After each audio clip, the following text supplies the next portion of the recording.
Store-bought marinara sauce is between 720 and 980 milligrams of sodium for one little cup. We can do a whole lot better than that. We can make ours where we can have marinara sauce on our pasta. We can use it in recipes.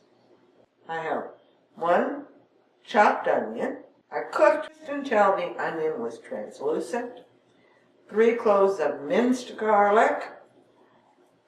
Put it in here for about 1 minute just to get that flavor in there.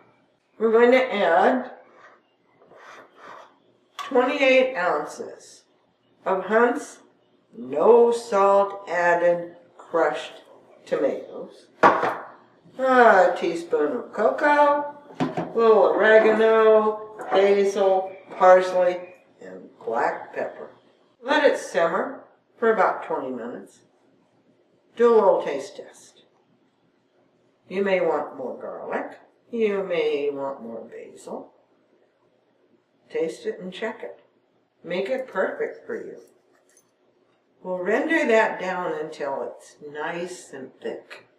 When all these are added to the saucepan, they'll be simmered, stirred occasionally. When it gets nice and thick, we'll measure it.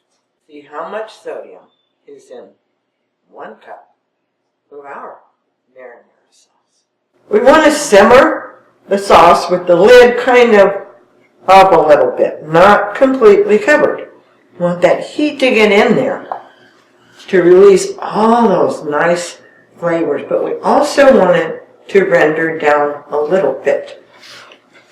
We'll see how much we need. I put 1 tablespoon of tomato paste in here. We have 3 cups nice thick marinara sauce for 127 milligrams of sodium. When this gets cold in my refrigerator, I'll put it in a gallon freezer bag, flatten it down, and put it in my freezer because we are not adding any salt for preservative. Our shelf life is not going to be as long as what we buy, but it is very, very, very tasty. When you put it in the freezer bag and flatten it, put it in your freezer, it does not freeze solid. When you want marinara sauce, you just rip off some and you've got it.